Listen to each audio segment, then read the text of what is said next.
Kakinada rural TDP Janasena BJP ఉమ్మడి కూటమి అభ్యర్థి పంతం వెంకటేశ్వరరావు నానాజీకి గాజు గ్లాసు గుర్తుకు ఓటు వేసి గెలిపించాలని పంతం నానాజీ సోదరి పంతం సావిత్రి కోరారు. కాకినాడ రూరల్ నియోజకవర్గం 50వ డివిజన్లో జనసేన టీడీపీ బీజేపీ కూటమి ఉమ్మడి అభ్యర్థి పంతం నానాజీకి మద్దతుగా నానాజీ సతీమణి పంతం అరుణ, సోదరి పంతం సావిత్రి ఇంటింటా ప్రచారం నిర్వహించారు.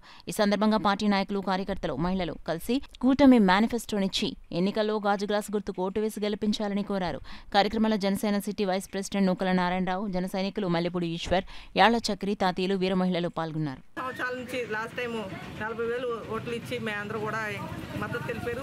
కాకినాడ రోడ్లలో ఉన్న ఓటర్లందరూ కూడా మరింత ఎక్కువగా మాకు మద్దతు తెలపాలని కోరుతున్నాం.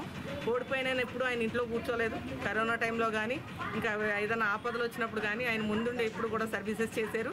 ప్రతి మనిషిని కూడా చిరునవ్వుతో పలకరిస్తూ డౌన్ టు ఎర్త్ వెళ్తారు. అలాంటి మనిషిని ఎన్నుకోవడం వల్ల మీ ఇంట్లో ఒక మనిషి ప్రజాప్రతినిధిగా ఉన్నట్టుగా మీరందరూ కూడా ఫీల్ అవుతారు.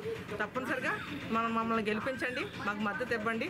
మీరందరి దయ వల్ల మేమంతా నెగ్గి మీ వరకు వచ్చి మీకు సర్వీసెస్ చేస్తాం.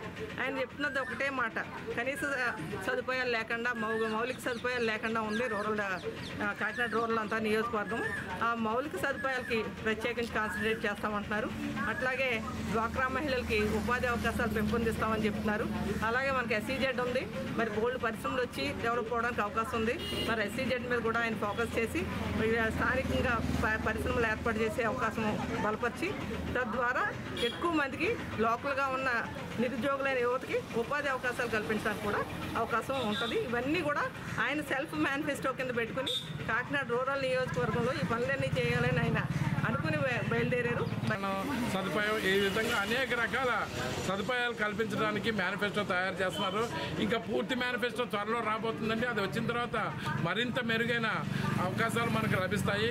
ముఖ్యంగా మనం చెప్పాలంటే ఎంతో కాలంగా దాదాపుగా 40 సంవత్సరాలుగా రాజకీయ అనుభవం ఉండి ఎన్నో ప్రజా కార్యక్రమాలు నిర్వహించిన పంతం నానాజీ గారు మనకి ఇక్కడ జనసేన పార్టీ తరఫున ఉమ్మడి అభ్యర్థిగా పోటీ చేస్తున్నారు. ఆయన ప్రతి వ్యక్తిని కూడా భుజం తట్టి పలకరించే మనస్తత్వం ఉన్న వ్యక్తి. సో అటువంటి వ్యక్తిని మనం గెలిపించుకోవడం వల్ల భవిష్యత్తులో ఎన్నో మంచి కార్యక్రమాలు ఈ నియోజకవర్గంలో నెరవేర్చడానికి ఆయనకు అవకాశం కల్పించిన వాళ్ళు అవుతాము. ఆయన ఏ ఊరు వెళ్ళినా సరే, ఏ వార్డుకి వెళ్ళినా సరే ముఖ్యంగా ప్రజలు కోరుకునేది ఏంటంటే మౌలిక సదుపాయాలు. మౌలిక సదుపాయాలు అంటే డ్రైనేజు, రోడ్లు, కరెంటు, ఇటువంటి సదుపాయాలు సరిగ్గా లేవని చెప్పని ప్రతి ఒక్కళ్ళు కోరుతున్నారు. సో అటువంటి సదుపాయాల మీద ప్రప్రథమంగా ఆయన దృష్టి పెట్టి ఆ కార్యక్రమాన్ని నిర్వర్తించడానికి పట్టుదలతో కృషి చేస్తున్నారు. సో కాబట్టి 50 మంది ఓటర్ మహాశైలారా, మీకు మేము ఒకటే కోరుకుంటున్నాము, ఈ రాబోయే మే 13వ తారీఖు జరిగే ఎన్నికల్లో జనసేన పార్టీ గాజు గ్లాస్ గుర్తుపై ఓటేసి తప్పకుండా అఖండ మెజార్టీతో గెలిపించవలసిందిగా